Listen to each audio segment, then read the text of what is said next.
Merci d'avoir choisi TV5 Monde, nouveau journal Afrique, à la une de ce vendredi 23 décembre en RDC.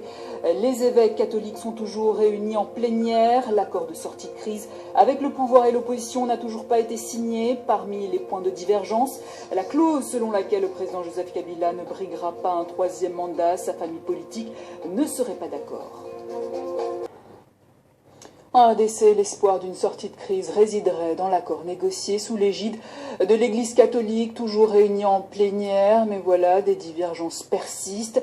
La clause selon laquelle le président Joseph Kabila ne briguera pas un troisième mandat après 2017, sa famille politique ne serait pas d'accord alors que Kabila avait cédé sur ce point. Le retour de Moïse Katumbi, le statut d'Étienne Tshisekedi ou encore la dénomination de la structure qui sera chargée de l'application de l'accord pendant la période de transition. Antoine Delpierre. À Kinshasa et dans plusieurs villes du pays, les violences qui ont émaillé ce début de semaine ont été meurtrières. Un bilan provisoire rendu public aujourd'hui par l'ONU fait état de 40 civils tués, 107 blessés et d'au moins 460 arrestations. Les forces de l'ordre négligent d'exercer une certaine retenue lors des manifestations. Non seulement des soldats participent à ces opérations, mais toutes ces forces sont lourdement armées et équipées de munitions réelles. Seul espoir d'un retour au calme durable, les négociations entre le pouvoir et l'opposition. Hier soir, un accord semblait même quasiment atteint d'après les évêques chargés de la médiation. Nous travaillons, ça évolue, il y a des difficultés, on essaie de résoudre, mais ça évolue. Plusieurs points font déjà l'objet d'un consensus. Tout d'abord, l'instauration d'une transition politique et la création d'un conseil national pendant cette période. Les élections ensuite, qui seraient organisées fin 2017.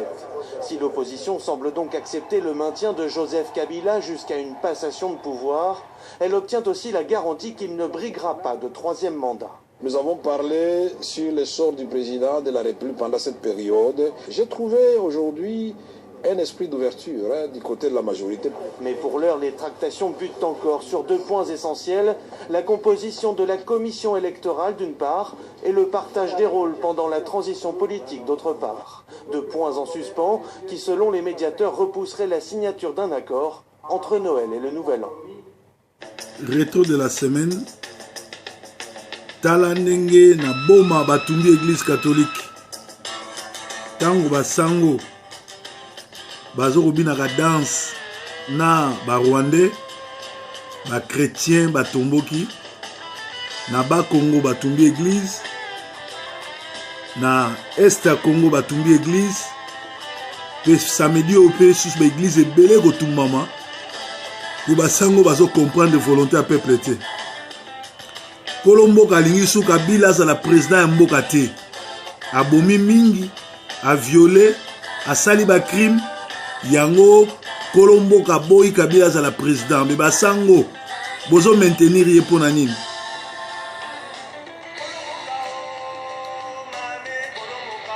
Yota l'église ndenge sambwe.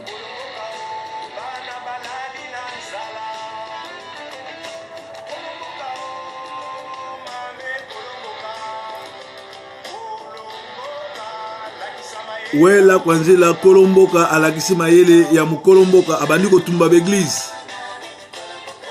Oyo, ce n'est pas bloqué mais rien n'est réglé encore. Nous indiquons ce vendredi après-midi une source à la conférence des évêques du Congo qui parraine à Kinshasa les négociations. Bayebisi biso awa que Angola alongwe. Angola kotina danse. Angola alongoli basoda na ye alingi ko sipote Kabila te. Pour Kabila alingi bato bakufa Angola lobinga na kokena yote.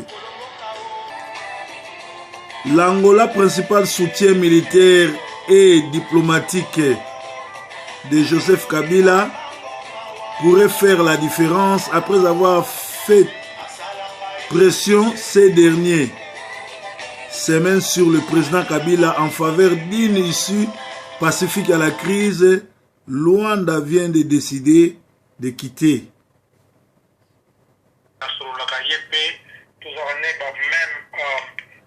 même ligne de conduite, quoi, et puis même beat, yo peut faire Jean-Marie, production, tout ça, n'a été longuement l'élo. Ce que ngana na yoki bate belé, que na yoka comme tout moko kaka, na kanisi bate belé pour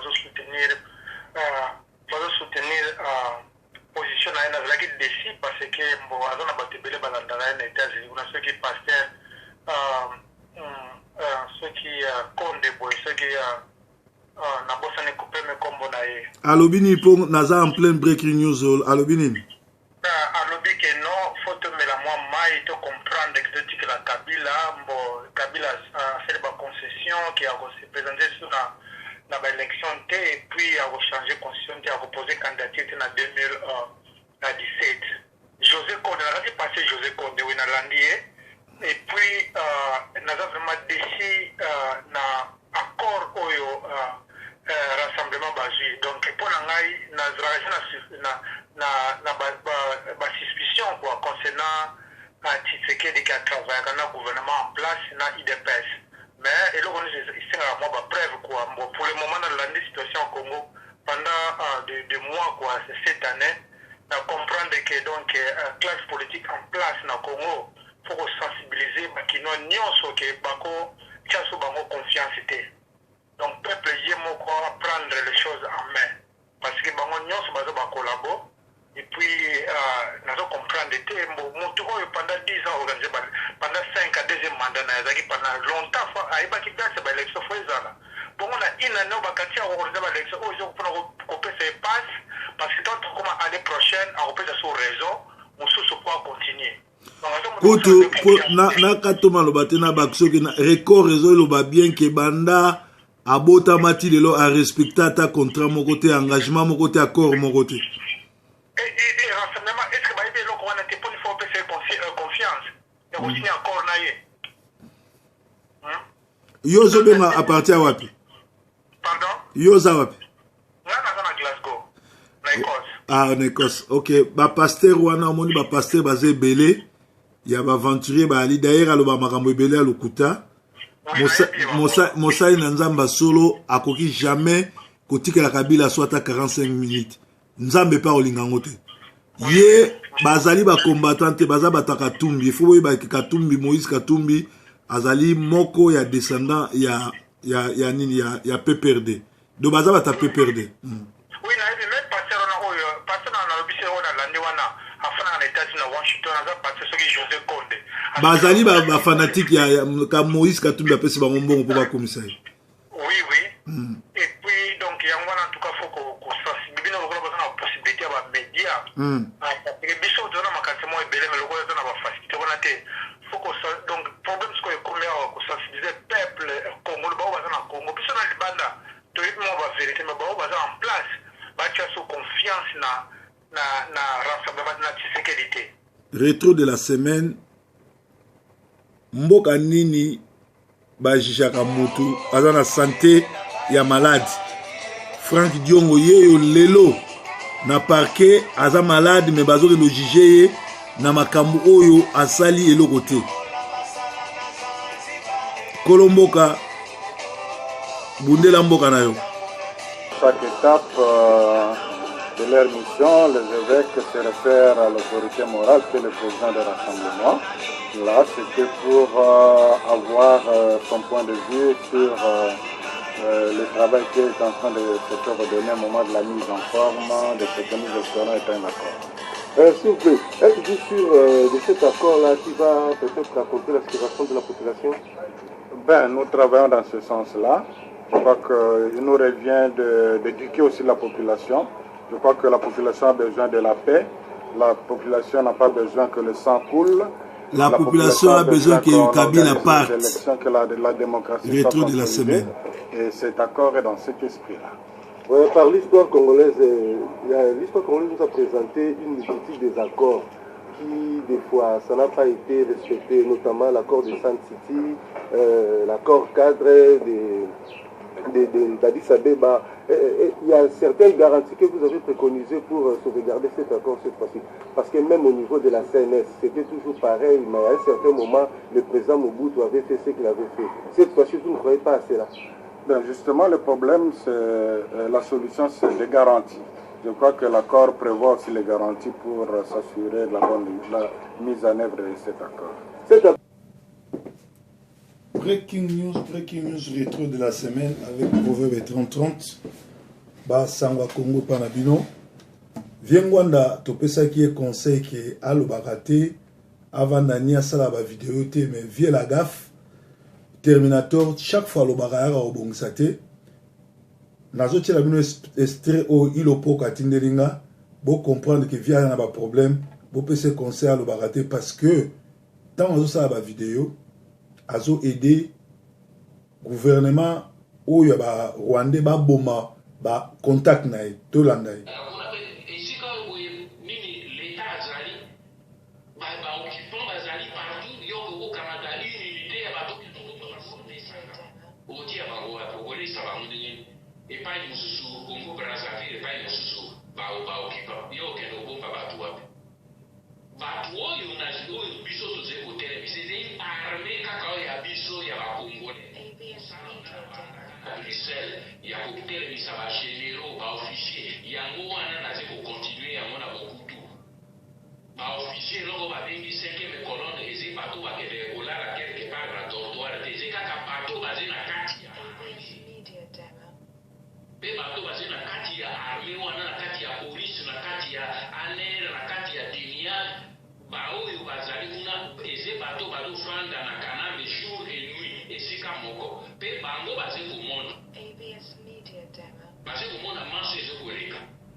la discrétion absolue. Parce que Batouana, Barwandais, basé dans Mawate, Barbare. Ce qui va y aller, va bomber. Il y a un azali pour profiter de l'occasion pour la communauté internationale.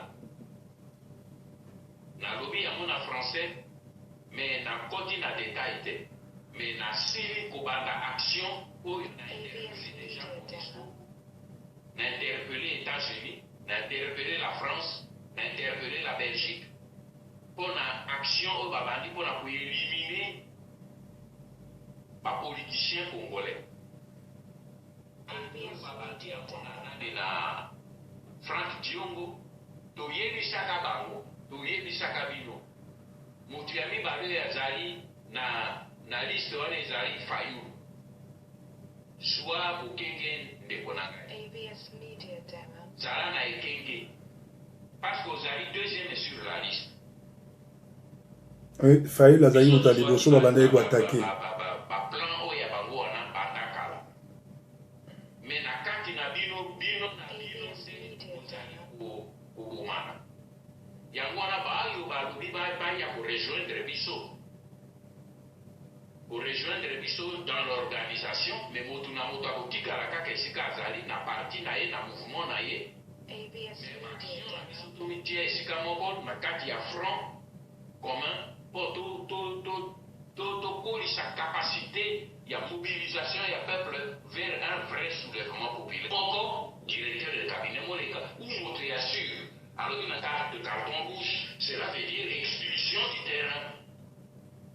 Ce qui doit comprendre l'amour autrement, mais n'est pas comprendre c'est que promesse va passer sur un carton rouge, ça va passer sur tout carton rouge. Alors ce qui va passer quand même carton rouge, c'est à quitter Congo à Bimakenda. À alongwa na terrain ya nini ya jeu mais moto ya bengi bino pote kozwa alobi na bino kofanda pe moto wana alobi non boye bamalamu ke banda lelo na minuit nini Kabila aze sous présidente kasi moto ya bengi bino ye moto depuis 2011 di pour la mi-temps Kabila aze jamais président ye aze président élu ndenge nini lelo yowe ekomi pour la mi-temps nde aye koreconnaître te Kabila aze président manda poso kolobi ke manda na motezo osila cela veut dire que oreconnaître manda wana. Bon, bandeko batali na banzi eza rétro de la semaine tosengaki na ba Congolais ba rejoindre biso na front pour la libération totale du Congo. Namoni bato ko benga partout Angola, Afrique du Sud, Genève, Canada ko s'adhérer et amalam. Masolo oyo bozanango papa ngwanda uto salango lelo. Asala ki on lobby vendredi parce que lelo déjà to commis samedi le 24. Biso fêtera Noël té pe na sengi na bino muta souhaiter nga Noël té po yeso botama Noël té. Alors papa oyo tango nyonso to abimisaka maloba ayaka ko panza na discours na oyo azofunda ba officier o bazana armée ke ba pesa rebe information, c'est-à-dire kanambe akoyi ko bomba ba congolais nyonso ba travers kuna po bazo pesa ye information azo bomba bango te et à dire que azali mutu oyo à travailler la sécurité azo lo baza expert la sécurité. Donc je comprends lelo makambo tout aux anango na Congo lelo ba Rwandais ne ba envahissa biso eza défaillance ya mosala na ye ngai na sala ba classe à sécurité lokola ya salité mais jamais na ko sala meeting nanga na ba noloba ke ba to pesa nga information eza ba colonel ba généraux ou bazana armée tout ozo okaba ba ndeko na yo ba leki na yo pour ba bomama. Et deuxièmement au lobby au sali ba vidéo et belé toza na posa ya solution biso tout au condamner rassemblement mais nga par exemple lelo na ye ko senga bato ba adhérer front ya libération pour il faut to bunda et na sepeli ba range rebelle même les États-Unis ba beninga bazananga toujours travailler ensemble. Donc na moni vraiment qui appelle na ye na solution mais yo oyaka na solution te likambo salami yo ozoya kaka kotimola ozo tourner tout autour du pot oyaka na solution te. Je t'en prie grand-père raconte arrête tes vidéos so oza na solution te yaka ko s'adhérer na biso na front pour la libération du Congo et aux amalam. Alors bouti kolanda journal na biso to rétro de la semaine et bandi que Bakor les a signé et eu problème pour la nini parce que TV5 expliquait que Balobi Kabila a la présidente en 2017 mais il faut pas ça la organe mususu oyo diriger l'élection au Kabila retia mabokote et puis Kabila fois signé Bakor que a se représenter te peut a changer constitution te. Alors batunaye bakamere ba Rwandais bazo linga ko signé te. Ce qui déjà ne bandeli et bandi mabe na souka pe aux mabe. Ngai moko personnellement na évité pourquoi communauté internationale et zone di manaba congolais tout bazaki kuna bandi make Kabila atika la sous-président Congo. Mandat ne silaki. Et a bomi plus de 40 personnes bakati batumi tout. Na plein pembe na ba fête na plein ville. Na plein centre-ville. Alors ngai so nazaki place à Tshisekedi o pression ya mindele te na wesa bango ndenge nini ye azotosa communauté internationale tazo boma ba congolais ngana tosa pourquoi Tshisekedi il faut abima élève docile et Kabila azo respecter constitution te azo respecter communauté internationale te ba biso ke ba président mingi Afrique baza sima Kabila atika la wana po apesa bango oyo bango balingi do ba ko piller Congo yango moni ba misu bazo linga ya longwa te mais bino pe opposition congolaise bo proposer pe batwana bo sa bango que ceux qui bozwa boyina Kabila biso pe to pesa bino boye population bozwa boye bo négocier na biso moko parce que yaza criminel. Entre temps Kabila a bomi a freiné l'élection azana ba soldats étrangers ba mercenaires ayena ba ona mboka Ruberwa aza congolais te Kamer aza congolais te bozo vanda na bango po bosala ba corps bomoni siko peuple asiliki akomi ko tumba ba église ba sango bozo perdre réputation na bino pe bo perdre pouvoir na bino parce que bino ndenge bo sauvaki Mobutu na conférence nationale lelo pe lisusu boye ko salango et puis là on se to remarquer ni ba homme politique congolais à l'Okoso azali incivique azali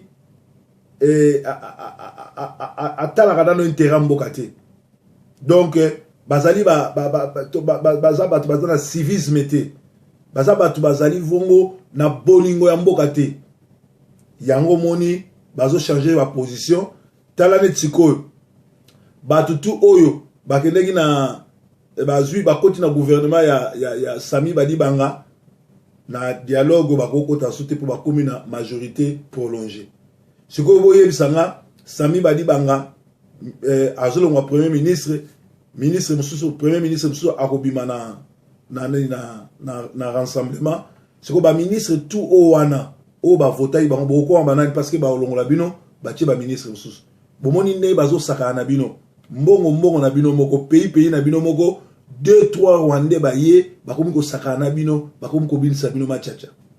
Alors congolais tout ça sous na tango ba discours te tout comme na tango bo rejoindre biso na front pour la libération totale du Congo. Kabila a rolonga na ba corte, Kabila a respecté ba corte, Kabila vinae mobimba ezali ba corps a bukiango ba corps a dribla ka ba corps, un vrai Rwandais a respecté ba corte, un menteur. Kabila a yo kaka langage ya minduki. Tozana ba rangers, tozana ba ami à Congo, soki to tie contribution, chaque mutu a s'adhérer a tie contribution na ye to kobenga na Kabila. Bana Congo oyo ba bundaki lobby les 20 les 21 oyo ba bomi ba policier ba Rwandais bazaki na minduki te ba maboko pam. Soki population wana pe komi na ba arme Kabila osakana biso te to benga na bango. Ezaki rétro de la semaine nzamba pambola bino balobi ba signé accord te to yebite pona nini to tiki makambo na bango ba sala politique olega biso mais congolais tout aza ko jimile pour congolais moko te aza d'accord wana parce que volonté à congolais ezalité que Kabila tika na pouvoir et ali Kabila mandé sili système na yemo bimba ba congolais ba lembi yango balansi batunzala ba humilier bato bazo boma na est bazo boma ba congolais ba crime organisé na Kinshasa congolais a lembi système à Kabila alingi sous komona Kabila te na système na ye alors ba sango na rassemblement boyoka peuple alors week-end malamu awe pana biso na Sentinel TV yeso zankolo breaking news rétro de la semaine.